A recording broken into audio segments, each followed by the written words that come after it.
5:30, a former IU basketball player is leading the way as the business of college sports evolves, the program he's helped create, and how it could help both college athletes and universities. But we begin first here at 5:30 with WRTV meteorologist Kyle Mouse, who is tracking both your Friday evening and race day forecasts. And Nicole, it seems like we just started that 100-day countdown to the race, but here we are, race weekend, Memorial Day weekend, and we've got a mix of sun and clouds out there over downtown right now. Our temperature, a comfortable 67. Same number for you in Lafayette and Bloomington, as we've got a west breeze out there, and we've had that for much of the day, between about 15 and 20 miles per hour. Winds will subside this evening. We've got a cold front moving through, and you can see on the leading edge of that just a couple of very light rain showers here around Newcastle and north of Richmond. If you're going to be heading out for the Pacers watch party this evening, partly cloudy skies for you. Grab that jacket. We'll be in the upper 50s at 10 o'clock. Coming up, lots to talk about, including the shower chance for some. The college athletics landscape is always changing. An IU Hoops alum knows firsthand how difficult it is to balance school, basketball, and more recently, the growing business side of college sports. For example, here we're logged in as Janelle White, who's an athletic director down in Georgia. This is a look at Motion, And you can see all of her sports programs here. a technology platform for college athletics. It puts team management, NCAA compliance, and even NIL deals all in one place. Really everything that a college athletic department needs in terms of priority for how to function and manage the day-to-day of running programs. Nate Ebel is a co-founder along with Jay Townsend and Anthony Leal. It stems from one of Leal's business ideas. He played basketball for the Hoosiers and graduated from the IU Kelley School of Business. The idea came from an entrepreneurship class. It started as just, an NIL-focused thing since NIL was so brand new. So I started with that and realized that, there's a lot bigger problem that can be solved. As he started his college career, NIL gave athletes a chance to capitalize on usage of their name, image, and likeness. Well, it was so new, and for me personally, like my own NIL, I just tried to do as many deals as I could and raise as much money as I could and try to save and use it for a good cause. Leal showed the good that can come from NIL when he paid off his sister's student loans as a Christmas gift. The video went viral. Then I had athletes from all around the country start reaching out to me asking for advice or basically asking me to help them do the same thing I was able to do. If you learn one thing about Anthony, he's usually kind of on the cutting edge of applying his business experience to being an athlete and how he can monetize that. But the idea expanded beyond NIL deals. The money side of the app is still developing as the House versus NCAA settlement plays out. It could create revenue sharing. And that basically gives the athletic department the opportunity to directly pay student athletes from a university bank account. In the meantime, 5 athletic departments have signed on to use the platform. The goal is to help them operate more efficiently and keep everything in one place. We don't think they should be spending lots of hours in the day-to-day of what the new revenue share legislation looks like, or what the new academic requirements are, or how many hours you can spend on a practice field. We want to have their back on that. In Bloomington, Jessica Grunling, WRTV. Happening tonight, the Pacers are back at Madison Square Garden for Game 2 of the Eastern Conference Finals against the Knicks. Indiana made an impressive comeback in Game 1, winning in overtime on Wednesday. But tonight, Pacers may need to boost their inside presence. New York outscored the Pacers 62-50 in the paint and held a 46-39 edge on the glass. If Indiana wins tonight, it would be the first time the Pacers had a 2-0 start in a conference final since the year 2000. Tip-off for tonight's game is at 8 o'clock, and coming up on the news at 6 o'clock, we're live from the Pacers' official watch party at Gainbridge Fieldhouse as we take a more in-depth look at the matchup. A federal judge has blocked the Trump administration's decision to bar foreign student enrollment at Harvard University. The temporary restraining order stops the government from pulling the Ivy League school certification in the Student and Exchange Visitor Program. That's what allows the school to host international students with visas to study in the U.S. Harvard filed a lawsuit in district court in Massachusetts earlier today. The university enrolls almost 6,800 foreign students at its campus in Cambridge, Massachusetts, most of them graduate students, and they come from more than 100 countries. The White House had announced the ban on Thursday, saying Harvard has created an unsafe campus environment, allowing, quote, anti-American, pro-terrorist agitators to threaten Jewish students on campus. Officials from the United States and Iran met in Rome earlier today to continue talks over Tehran's advancing nuclear program. The talks were mediated by officials in Oman, who said the talks made, quote, some but not conclusive progress. The biggest issue at hand is the enrichment of nuclear material. President Trump has said any deal to end sanctions with Iran must include ending the enrichment program. Iranian officials say no deal is possible if that is the case. The massive prisoner exchange between Russia and Ukraine is underway. Hundreds of soldiers and civilians are returning to their countries at the Belarus-Ukrainian border. Ukraine's President Volodymyr Zelensky said the first phase of the exchange brought home 390 Ukrainians, with further releases expected over the weekend. The Russian Defense Ministry says it has received the same number from Ukraine. Last week in Istanbul, the two countries agreed to exchange 1,000 prisoners from each side. While President Trump's big, beautiful bill has passed the House of Representatives by a narrow margin, the battle is less than half from over. The U.S. Senate now needs to process the bill, and some senators, including close allies of President Donald Trump, telling me they're not afraid of making big changes. Senator, on the big, beautiful bill, would you still like to see changes now that it's come over from the House? I've already said it. In its current state, it is completely unacceptable to me. If the House version came up for a vote in the Senate in current form, would it fail? Well, I would vote no. I think I have three other colleagues that absolutely vote no as well. Republican senators also tell me they're not concerned about President Trump's self-imposed deadline of July 4th to get the bill to his desk. However, some of the larger pieces of the tax package are likely to remain the same. No tax on tips, no tax on overtime, as well as the permanent extension of the 2017 Tax Cuts and Jobs Act are likely to stay in there. Also likely to stay in the bill, the eligibility changes to Medicaid and SNAP benefits, more commonly known as food stamps. According to a recent report from the nonpartisan Congressional Budget Office, 3.2 million people could lose their SNAP benefits each month as a result of the changes in the big, beautiful bill. But in the U.S. Senate, the political calculus is a bit different from the House of Representatives. Senators serve 6-year terms instead of the shorter 2-year terms in the House of Representatives, meaning that there are some Republican senators who will not leave office until after President Trump has left office himself in January of 2029. But after the bill passed in the House of Representatives on Thursday, a warning from some of the ultra-conservatives who'd originally held the bill up earlier in the week. Members of the ultra-conservative House Freedom Caucus telling reporters that if the Senate makes too many changes, they may not be inclined to support it. We've moved this bill quite a bit, and we're going to look forward to what the Senate does to it, because we have another bite at the apple, given what the Senate changes in it. So we're looking forward to that as well. The Freedom Caucus was instrumental in. We held it out as long as we could to get the cuts. As long as we could. We couldn't do it anymore. We'll live to fight another day. While Congress is out for the Memorial Day holiday, the Senate will return in early June and begin to process changes on Trump's big, beautiful bill. Nathaniel Reed, Scripps News Group, Washington. It's a major milestone for a cherished academic competition. I'm Maya Rodriguez in Washington. Coming up, we preview the 100th year of the Scripps National Spelling Bee. 888 Hensley. Watching WRTV, part of the Scripps News Group. Work has begun on some major road construction here in Indy, and it's impacting thousands of drivers. We're talking about the I-65 Safety and Efficiency Project. Over the course of the next year, you'll see lane reductions in both directions on I-65 between 465 and the 6570 overpass on the southeast side.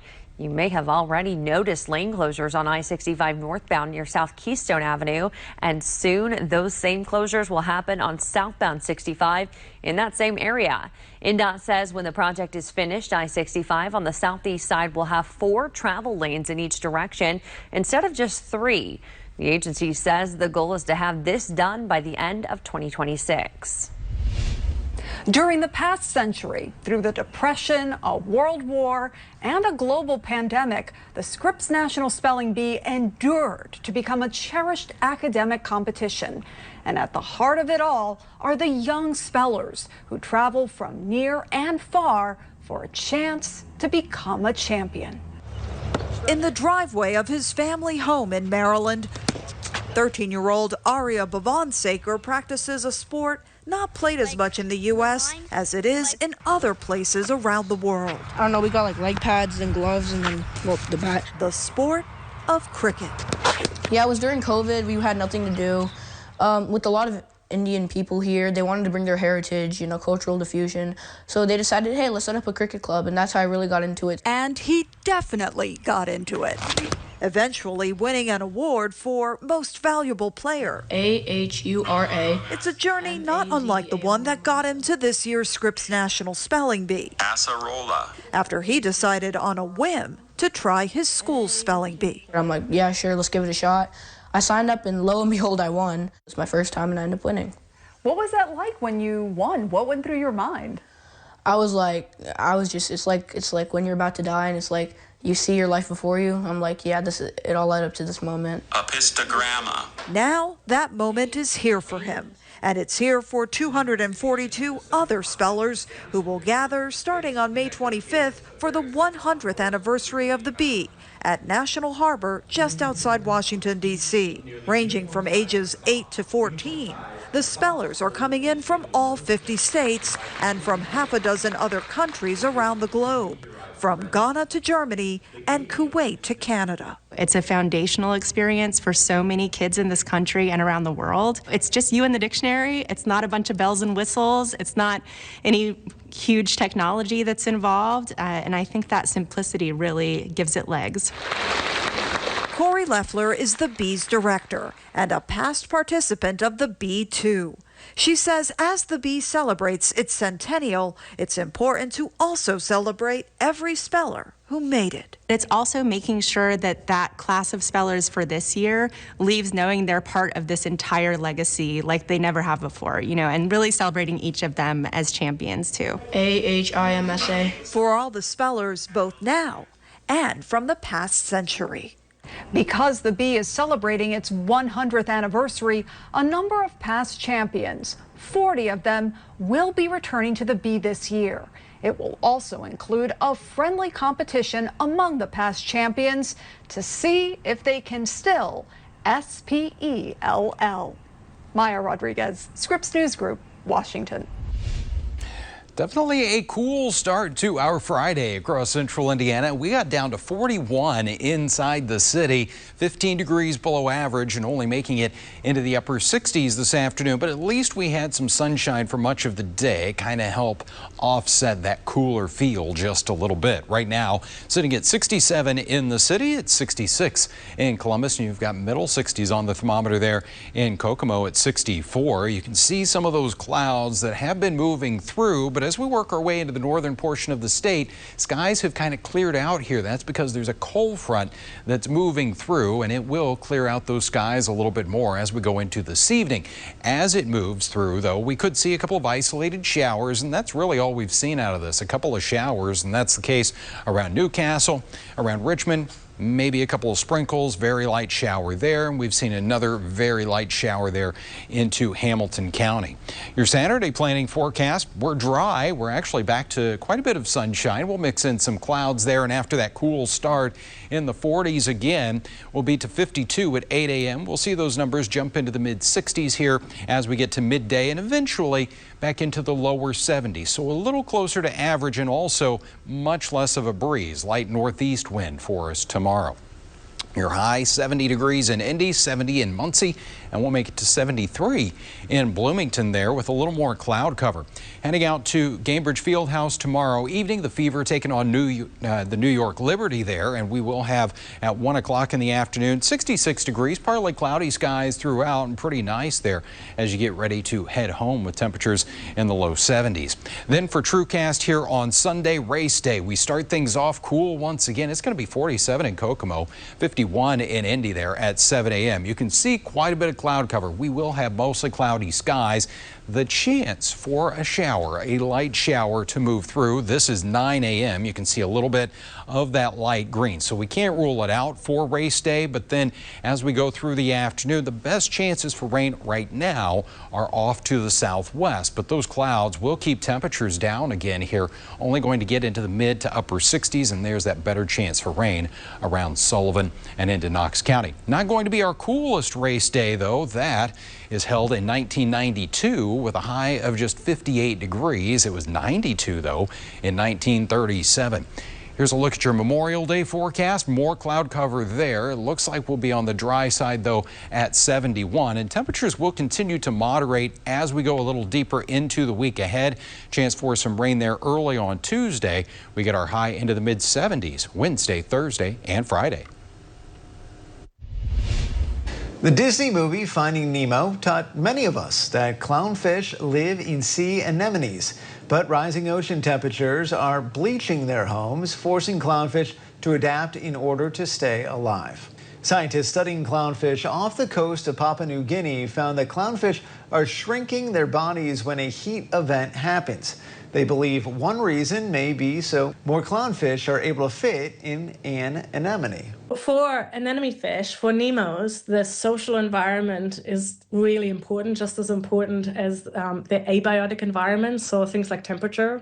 And their social environment is the other fish that they live with in the anemone. She says other reasons clownfish may be shrinking is the smaller fish need less food to stay alive. Scientists monitored the shrinking by measuring 134 clownfish over the course of a 5-month heat wave. They found about 100 fish shrank due to heat stress at least once during that time. Now, this is something that was really surprising because most vertebrates go in one direction with their growth. They might stop growing at some point in their life, but they don't usually go backwards. Scientists don't know exactly how the fish shrank, but one theory is that they reabsorbed their own bone matter. They also found that when the heat wave ended, clownfish returned to their normal size. Researchers from Newcastle University now have plans to study other marine species during heat events to see how it impacts them. There are BOGOs on buns and savings on snacks, but if you're thinking of buying patio furniture, think again. Price data shows us that this is just one item that you shouldn't buy right now because it will be cheaper later in the year. With Memorial Day weekend, summer is just around the corner, and most consumers have their to-buy list, including smart shopper Steve Nemechek. Patio furniture specifically, I'm looking to replace patio chairs. While it may be tempting to splurge, it's smart to wait. Kristen McGrath explains the best time to buy patio furniture and grills will be after July 4th. She's an editor for the Crazy Coupon Lady, which tracks prices of all kinds of items, like Adirondack chairs. Right now, they're seeing that patio staple sell for $70 to $113, but at the end of last summer, when clearance sales hit in July, we started finding them for $49 to around $70 max, which is upwards of 60% off. That's one of 5 purchases the Crazy Coupon Lady flagged as something to avoid on Memorial Day weekend. Another, beach gear and swimwear. We started seeing swimsuits as low as $12. Both swimwear and summer clothing will be much cheaper with end-of-season sales in July and August. And McGrath says smart shoppers should stock up since we don't know how tariffs will impact the cost of clothing. Depending on how long they've had those 10% to 30% tariffs, if the big tariffs come back, things might be more expensive. As for Steve, he has another big purchase item on his list. My laptop's getting kind of that slow, kludgy feel to it. But McGrath suggests he wait until back to school season or even Black Friday. Mid-July is when we start seeing some of those back to school sales come out. Dell, HP, Apple all do special pricing. For other tech items and TVs, Prime Day will be the sweet spot, or again, Black Friday. But if you're ready to start summer with a splurge, there is something McGrath recommends buying now: groceries. If you have the ability to freeze meat, to keep some soda, some ketchup, some mustard on hand for those summer parties. Some tips Steve is taking to heart. Stock up on the groceries right now, but Why not wait and save some big bucks on your bigger ticket items? Adjusting his strategy to shop smarter. Jane Caffrey, Scripps News Group. TV mobile news app.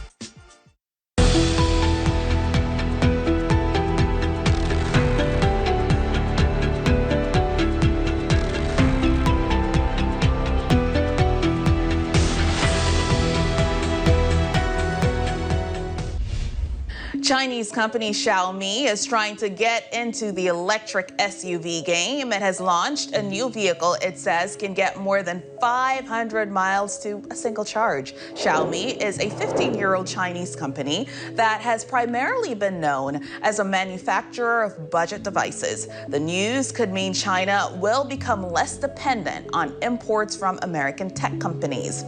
Williams-Sonoma CEO Laura Albert recently shared insights on how her company is navigating the challenges posed by President Trump's tariffs. In an appearance on CNBC, she said it is important for the company to have a flexible mindset and that they do have sourcing options. Williams-Sonoma is a parent company of brands like Pottery Barn and West Elm. Williams-Sonoma did report quarterly earnings on Thursday and fell short of analysts' estimates.